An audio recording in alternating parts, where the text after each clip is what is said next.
Luke chapter 20. One day as Jesus was teaching the people in the temple and preaching the gospel, the chief priest and the scribes with the elders came up and said to him, "Tell us by what authority you do these things, or who it is that gave you this authority." He answered them, "I also will ask you a question. Now tell me, was the baptism of John from heaven or from man?" And they discussed it with one another, saying, "If we say from heaven, he will say, 'Why did you not believe him?' But if we say from man, all the people will stone us to death, for they are convinced that John was a prophet." So they answered that they did not know where it came from. And Jesus said to them, "Neither will I tell you by what authority I do these things." And he began to tell the people this parable. A man planted a vineyard and let it out to tenants and went into another country for a long while.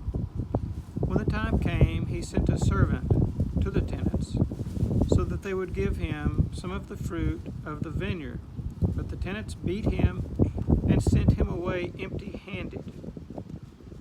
And he sent another servant, but they also beat and treated him shamefully and sent him away empty-handed. And he sent yet a third. This one also they wounded and cast out. Then the owner of the vineyard said, "What shall I do? I will send my beloved son, perhaps they will respect him." But when the tenants saw him, they said to themselves, "This is the heir, let us kill him, so that the inheritance may be ours." And they threw him out of the vineyard and killed him. What then will the owner of the vineyard do to them? He will come and destroy those tenants and give the vineyard to others. When they heard this, they said, "Surely not." But he looked directly at them and said, "What then is this that is written? The stone that the builders rejected has become the cornerstone. Everyone who falls on that stone will be broken to pieces, and when it falls on anyone, it will crush him." The scribes and the chief priests sought to lay hands on him at that very hour, for they perceived that he had told this parable against them. But they feared the people.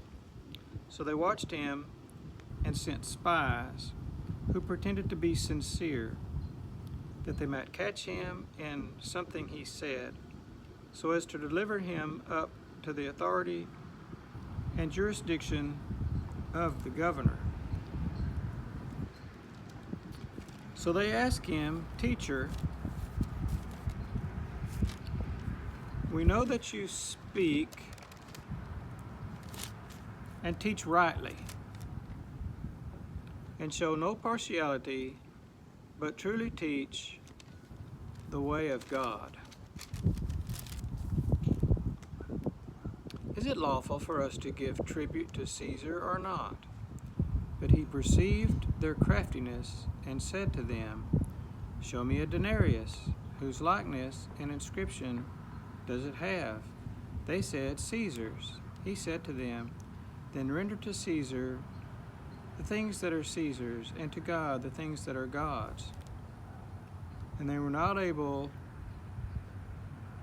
in the presence of the people to catch him in what he said, but marveling at his answer, they became silent.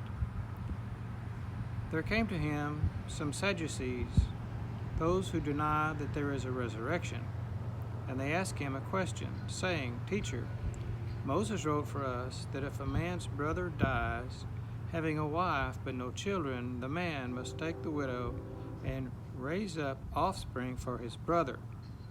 Now there were 7 brothers. The first took a wife and died without children, and the second and the third took her, and likewise all 7 left no children and died. Afterward, the woman also died.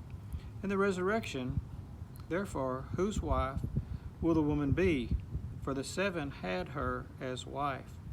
And Jesus said to them, the sons of this age marry and are given in marriage. But those who are considered worthy to attain to that age and to the resurrection from the dead neither marry nor are given in marriage, for they cannot die any more, because they are equal to angels and are sons of God, being sons of the resurrection. But that the dead are raised, even Moses showed in the passage about the bush, where he calls the Lord the God of Abraham and the God of Isaac and the God of Jacob. Now he is not God of the dead, but of the living, for all live to him. Then some of the scribes answered, Teacher, you have spoken well. For they no longer dared to ask him any question. But he said to them, How can they say that the Christ is David's son? For David himself says in the book of Psalms, The Lord said to my Lord, Sit at my right hand, until I make your enemies your footstool. David thus calls him Lord, so how is he his son? And in the hearing of the people, he said to his disciples, Beware of the scribes, who like to walk around in long robes and love greetings in the marketplaces, and the best seats in the synagogues, and the places of honor at feast, who devour widows' houses, and for a pretense make long prayers, that they will receive the greater condemnation.